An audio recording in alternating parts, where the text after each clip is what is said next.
et à tous, bienvenue dans votre émission Ça Selfie ou Samedi Selfie. C'est une émission à caractère formatif, c'est ici que vous allez découvrir et apprendre les différents métiers qui existent dans 3 étapes. La première étape, l'historique et l'objectif.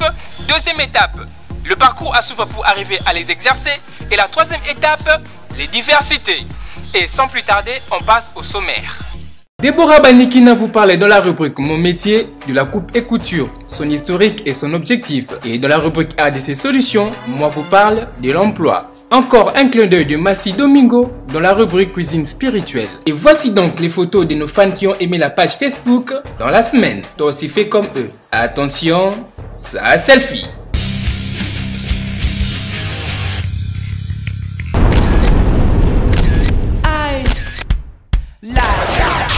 Bonjour, vous êtes déjà là dans votre rubrique préférée, Mon métier. L'autre fois on avait parlé de l'informatique et aujourd'hui on aura parlé de la coupe et couture. Je vous assure que vous allez beaucoup découvrir et vous allez vraiment aimer. Comme je venais de vous le dire, aujourd'hui nous parlerons de la couture qui est l'action d'assembler 2 ou plusieurs pièces à l'aide d'un fil à coudre. Et cela se fait manuellement avec une aiguille, soit avec une machine à coudre. L'histoire de la couture remonte à l'ère paléolithique. Et la couture servait habituellement à lier point par point de peaux d'animaux, dans le but d'avoir 2 vêtements. Comme vous pouvez le constater, il se servait de peaux d'animaux pour s'habiller. Ce n'était pas comme aujourd'hui, on se sert de tissu pour s'habiller. Mais avec eux, c'était le peau des animaux, voire même de feuilles. En Afrique, ils utilisaient de feuilles pour s'habiller. Les Inuits utilisaient le tendon du caribou en guise d'aiguille. Au Moyen-Âge, les Européens employaient déjà le tailleur et le couturier. Et en ces temps, la couture était principalement effectuée par les femmes. Donc, c'était plus un métier de femmes que de hommes.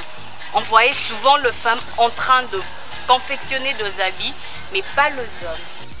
En France, la corporation de couturières existait depuis la fin du XVIIe siècle. Et arrivé au XIXe siècle, il y a eu Charles Frederick Worth, qui est un Anglais, qui a installé la haute couture en France. Et aujourd'hui, il est reconnu comme meilleur couturier. Comme vous pouvez le constater, l'habillement n'a pas commencé aujourd'hui. C'est depuis l'ère paléolithique. Imaginez un peu. Vous voyez d'où ça vient? La couture a pour objectif de réaliser le vêtement, le linge, le mouchoir, le drap, le sac, les chaussures. Tel que ça, c'est de la couture. Et voilà, c'est déjà la fin de notre rubrique Mon métier. Aujourd'hui, on a parlé de la couture et j'espère que vous avez beaucoup aimé. Quant à moi, je vous dis déjà bye bye et on se retrouve à la prochaine. Vous avez suivi dans la rubrique Mon métier avec Déborah Banikina, l'historique et l'objectif de la coupe et couture. Nous passons maintenant dans la rubrique ADC Solutions où nous allons parler de l'emploi.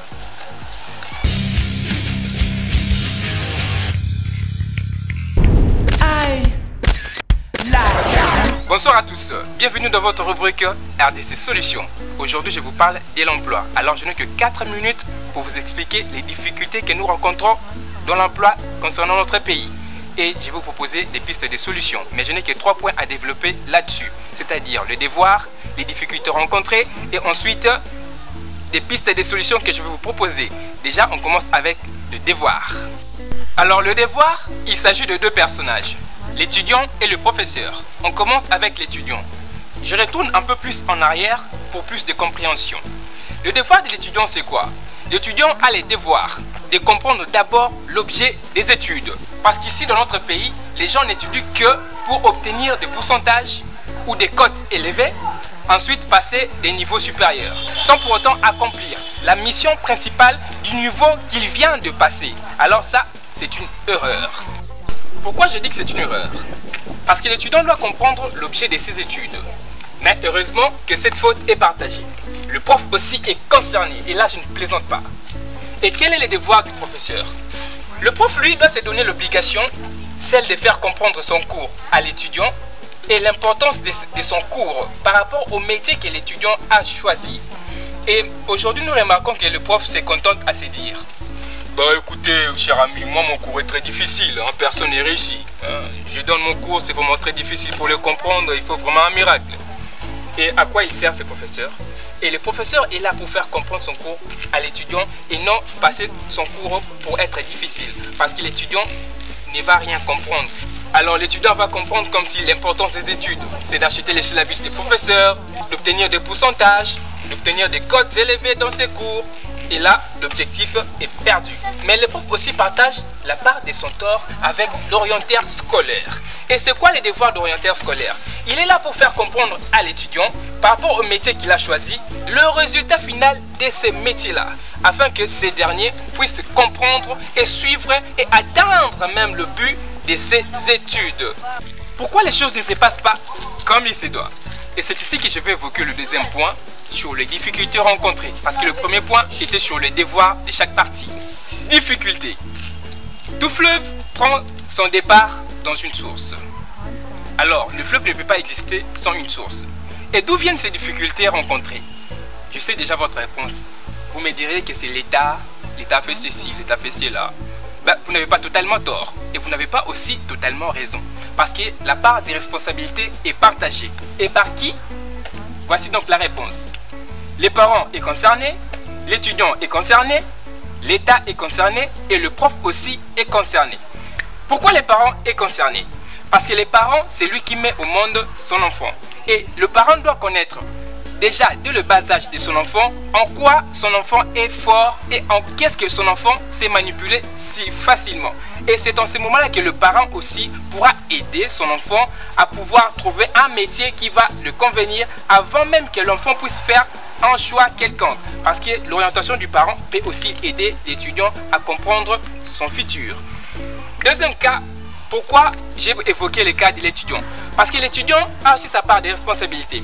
Parce que sa vie dépend de lui-même. L'étudiant ne doit pas dire non, c'est mon parent qui a fait ceci, c'est pour cela que j'ai échoué dans ma vie. Non, c'est parce que l'État, parce qu'on attend des élections. Non, parce que le professeur a fait ceci. Non, parce que c'était mon ami. Non, l'étudiant a la responsabilité de sa propre vie. Il ne doit pas jeter la faute aux autres. Parce que lui-même, il est d'abord concerné.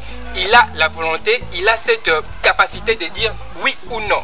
Troisième cas, l'État. Pourquoi l'État aussi est concerné? Parce que c'est l'État qui paie les professeurs, bien sûr, et aussi ses parents.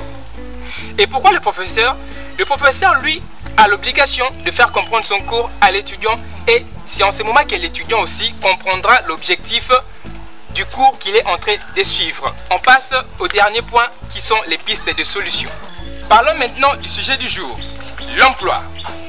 Les entreprises aujourd'hui exigent aux étudiants qui viennent fraîchement de l'université une expérience de 3 à 5 ans. Où est-ce qu'ils vont acquérir ça? Découvrez la solution. La solution ici ne concerne que deux camps, l'étudiant et l'entreprise.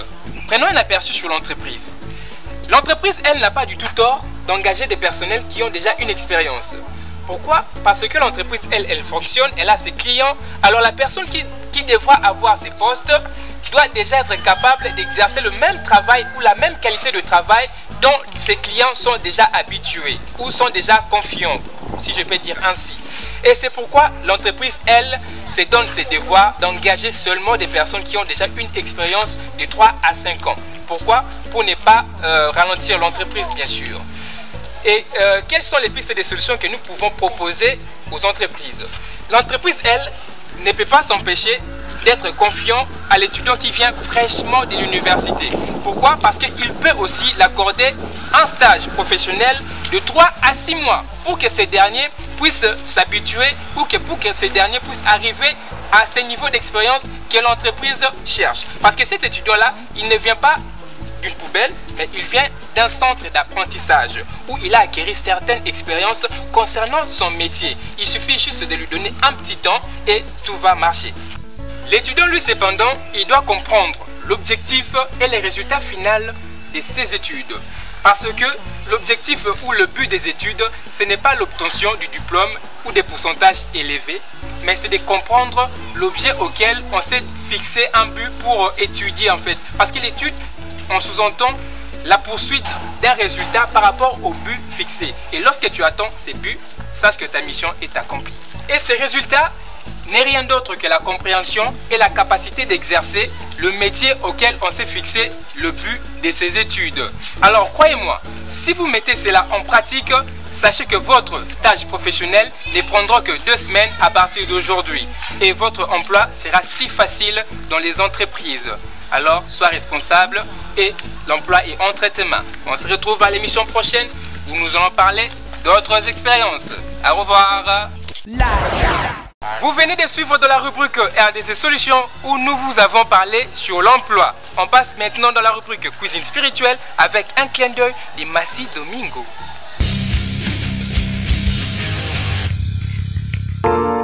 Mon ami, Ésaïe 25 dit: tes desseins conçus à l'avance se sont fidèlement accomplis.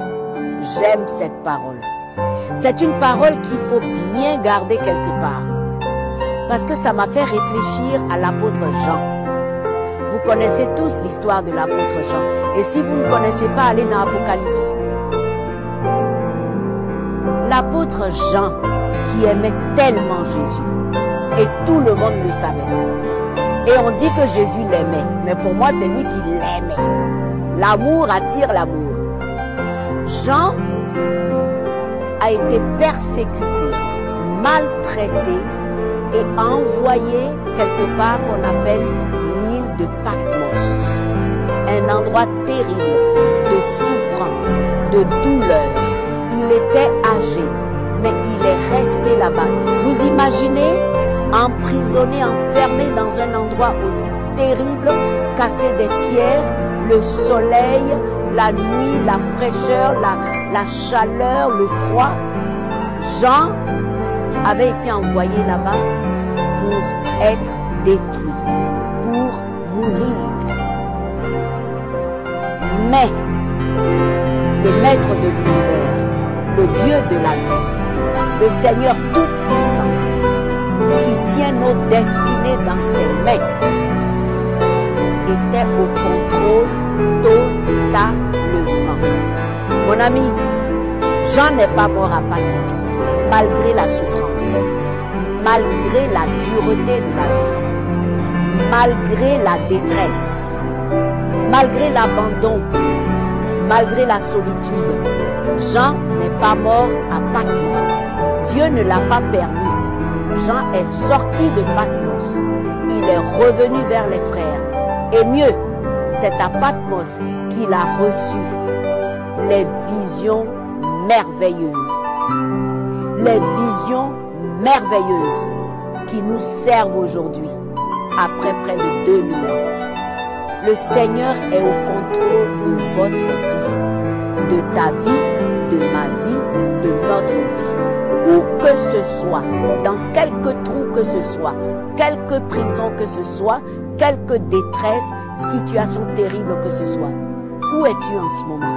Où te trouves-tu en ce moment? Que vis-tu en ce moment? Dis-toi une chose.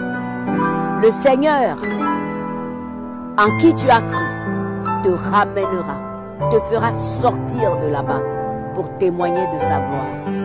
Et pour vous qui ne savez pas de quoi je parle, il y a un Dieu, un seul, Seigneur et Sauveur, qui a votre vie dans la main et qui a envoyé un Sauveur pour vous sauver. Il s'appelle Jésus-Christ. Si vous lui appartenez, il prend soin de vous. Et ce que je viens de dire devient votre partage. Jean n'est pas mort à Patmos, malgré la souffrance et la détresse. Dieu l'a fait sortir et il est revenu au temps convenable. Dieu répond. Sois béni.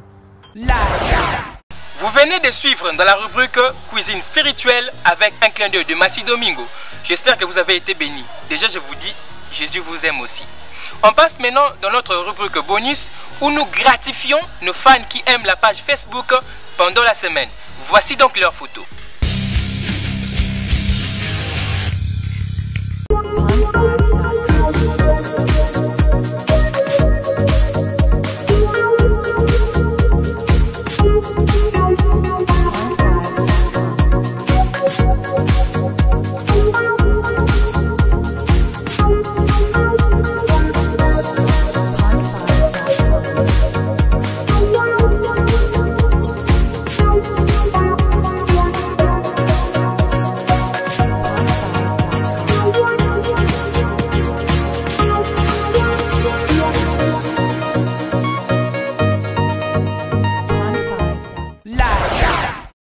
nombreux à suivre votre émission préférée, Samedi Selfie. Nous avons parlé de la rubrique Mon métier, de la coupe et couture, son historique et son objectif. Et dans la rubrique RDC Solutions, nous avons parlé de l'emploi. Et ensuite, dans la rubrique Cuisine spirituelle, vous avez vu un clin d'œil de Massi Domingo. J'espère que vous avez été bénis. On se retrouve la semaine prochaine où nous allons parler de la rubrique Mon métier, du parcours à suivre pour devenir graphiste. Et dans la rubrique RDC Solutions, nous vous réservons une surprise. Et dans la rubrique Cuisine spirituelle, vous allez encore entendre et écouter un clin d'œil de Massi